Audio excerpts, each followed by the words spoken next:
shocking.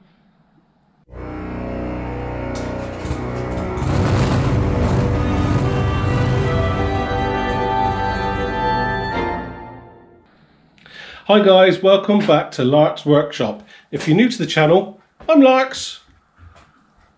This is my workshop. Well, we're back on the little Corsa project, which isn't, as we know, whenever we buy a project, it always turns into more than we expect. Now, I still have not sorted this out because I'm waiting for this little grommet on the hood or bonnet opening cable, which goes through that little hole there to stop water filling the inside of the car. Now this is on back order. I've never had, hang on, I've got to turn it around. I've never had so much trouble getting parts from dealers before. Now I know it's crazy times still, but it seems I'm not the only one struggling to get parts. So all I can do is apologise and move on to something else, because there's plenty to do on the little Corsa. Now, I think what we're going to do today, so I've got it set up, is we're going to change the front shocks, because it passed the MOT with the shocks on there, but it did say had slight misting of oil. For you guys not from the UK, MOT is the Ministry of Transport test that on any car over 3 years, or most cars over 3 years, unless they're really old, have to do an inspection to make sure they're roadworthy. So there were a few advisories on this, and one of them was misting of oil on the front shocks. So in my eyes, if they're losing oil, they're not working properly. So I've got a pair of shocks. While we're in there, there was also an advisory on the front disc pads that were running or wearing a little thin. So I have got them in a box somewhere. But more importantly, we've got these little beasties. So I picked these up. They are off eBay. They were 80 quid for a pair. And I think it's because they've probably been fitted, even though they do look pretty new, but look, there's a bit of copper grease on there. If they have been fitted, they weren't on there for long. Anyway, this is what we've got. This is what we're going to fit. So I guess we really need to start by getting the front up in the air, getting them wheels off, get it on axle stands or jack stands, whatever you want to call them. Those little things there. And we'll have a look. And if you do like what we're doing here, and it is helpful to you, please take a moment, give us a thumbs up, please.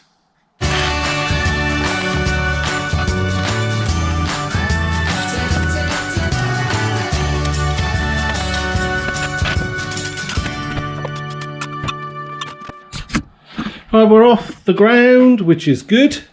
And it looks like to me, it's quite a standard setup. Got the strut top, which I think is an 18. Yep, I reckon so. And then down under here, we got two more 18s here, there and there. And the drop link there is a bit bigger. I'd say that's a 19. And then hopefully we don't have to disconnect too much else. I just, these are original GM, look. So they're a few years old. I mean, they've done under 70,000 miles. Sorry, just flashed you with the light.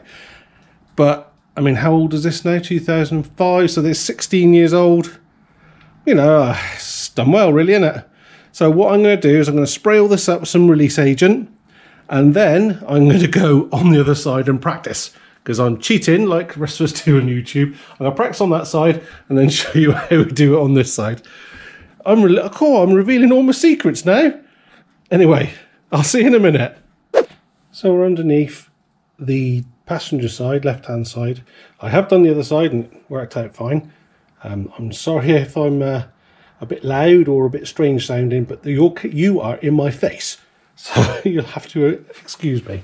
But what we're going to start off with, I'm just going to disconnect, well, not disconnect, but I'm going to undo the anti-lock brake system, the ABS sensor. I'll pull that one out as well, so it gives us a bit more slack. Then we're going to undo these two, which are 18s. No, we're not. We're going to undo that drop link, which is 19. Then we're going to undo the 18s, and then hopefully we'll separate the shock from the hub. And then up the top there is an 18mm nut, and on mine it's a 9mm center on the shaft. And then we'll let that down and take it out. So short of shouting in your ear, I'll just quickly do that magic on some sort of a time lapse, because I'll get in your way otherwise, because my head is just behind you.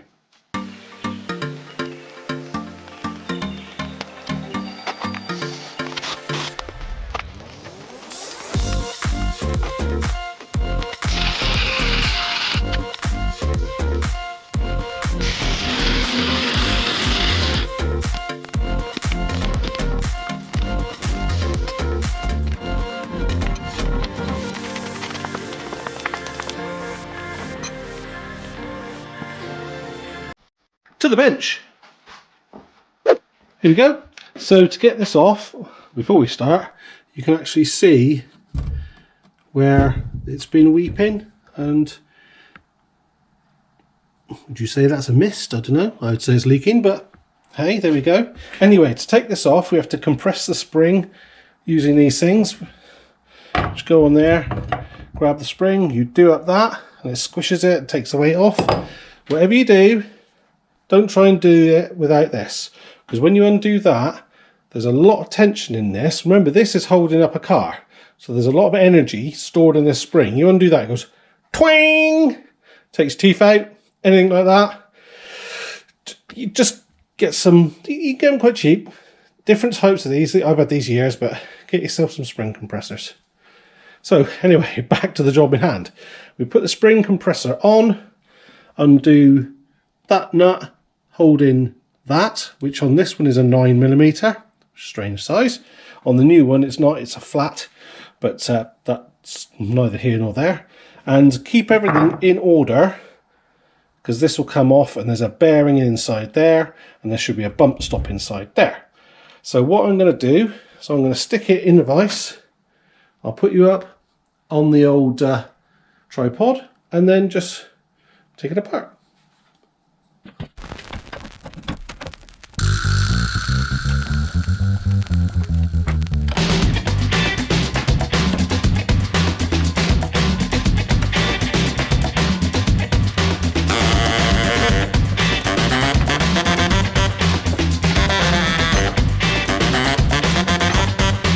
I've got to stop there.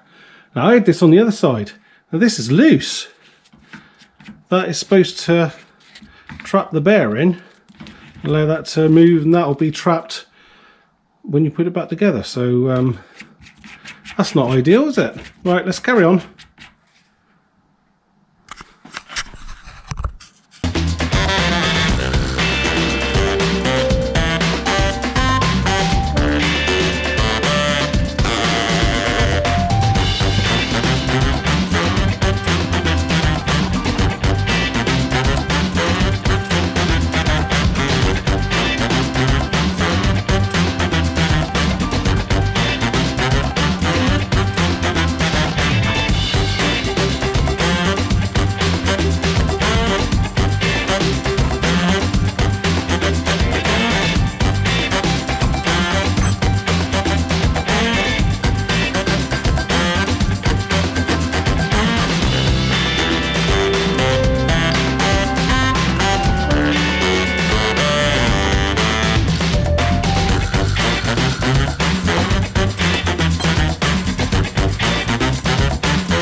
There we go, all mounted up. You saw me faffing around. I just wanted to make sure spring was located right in the right place there, and it was in the rubber in the right place there. That one's tight now, like it should have been before, and that's it. Need to put it back in the car. Here we go. I'm just gonna slide this up underneath, and oh, I've got to get the plate, that'll help. Bear with, bear with. That's the top plate. So just slide this one in.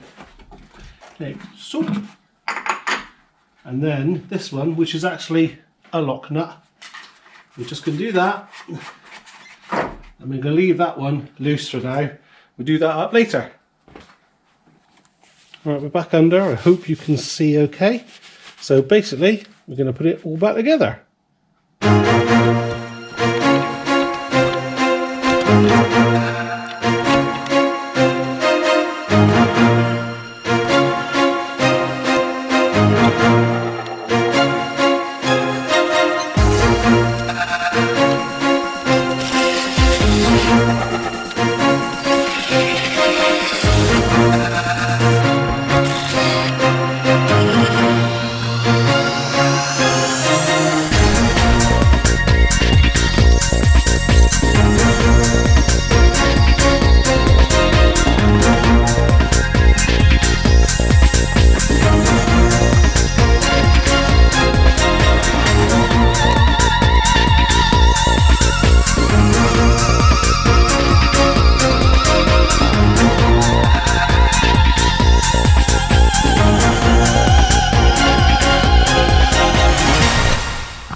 And that's all done up, and then we can put the cap on there.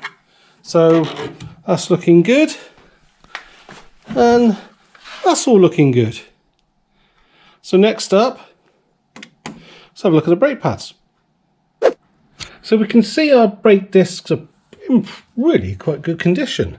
The pads had an advisory for being worn, but I suppose they are a bit worn, but you know, not horrendous.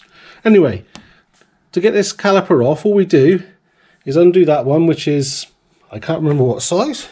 Hang on, I've got the socket here. 12mm. So that's a 12mm. Wind that one out, and then this, we can pivot out of the way. We can take the pads out, slide them out, hook this up somehow so it's out of the way. And we have to wind that back in. Well, not wind, we need to compress it back in. If you've got some big plier type things, you know, pipe grips, you could do it with that. Sometimes you can do it by getting that first pad out and then levering it with a big screwdriver. So, you know, sometimes you can get in there and give that a good lever. But I've actually got a wind back tool, so I'll just use that. One thing to be careful is make sure that your reservoir, which you probably can't see, isn't too high, because you're going to be pushing that much fluid, you know, from the caliper back into the reservoir. So if it's too full, it can come over the top. So it's something to be careful of when you wind that one back. That's it. I'll set you up and we'll whiz these out. Oh, no, sorry. Something else to be aware of is these clips. You see those clips? There's clips in the groove there, and there's a clip there. Now, they don't, well, on mine they come in the kit, but they are sided. You can see the shape of them. So just make note when you take them apart that you put them back in the same way. And there's only one of those clips, that funny one there. That goes there, or something to do with earthing the pad if it gets low for the sensor, I'd imagine. We've got new pads. As you can see, they are subtly different in their shape. Yeah, you see that? That little clip goes on one of them. I can't remember which one it is, but either that one or that one. We'll work it out when we take it off. And that's the new clips there for the slots. And it comes with a new bolt with a little bit of Loctite on it. I am going to put some copper slip on the back of these, even though they got anti-squeal pads. I think I just always do. It doesn't hurt. But yeah, let's get to it. Right, I'll set you up and we'll quickly swap these out.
And there we go.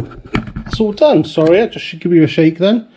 Actually, I'll just unclip you and we can see got a nice new pads in there. You can't see it because it's in the way. And the new clips in here, and that one which matched the old one. So yeah, that's it, done. All we need to do is pump the brakes a bit to take up the slack, put the wheel on, drop it down, and I think that's it.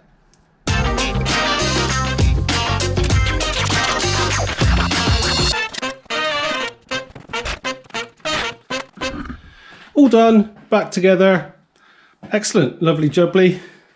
Just got to have a bit of sort out of the tools and rubbish and that, and there we go. Job's a good one. So another little step forward on the Corsa. Still waiting for those parts, like I said earlier. But we got a couple of other things we need to get done. So it's not holding us up as such, but obviously I can't get the fuse board back in properly until we've got this running underneath it, which runs through that little thing there. It might be possible to do after, but if I've got other stuff to do, what, you know, why struggle later on? Got plenty to do. Right, so there we go. Sorry, I'm waffling on again totally. Yes, thank you so much for coming along on another little Corsa C adventure. Exciting, isn't it? Well, I enjoy doing it, to be fair, and I hope you do, and I hope, I don't want to sound, yeah, anyway, I hope maybe it inspires you to have a go yourself. Most of the time it's only nuts and bolts. Sometimes they're really tight, but yeah, don't be too scared to have a go. But if you do, make sure there's someone there you can ask for help if you need to. But yeah, have a go. Why not? I'm waffling on. I'm going to shut up now. Thank you for watching. Check us out on Instagram, larks_workshop, and hope to see you next time on another, probably a little job on this, I'd imagine. Anyway, cheers then. Welcome. Oh, I've just flashed you. Sorry. Start again. I'm Larks. This is rubbish. Do you know what? I'm really out of practice. I haven't done this for a couple of weeks. I don't know how to talk to you anymore. Anyway, let's start again. Shocking! Oh, that's really bad.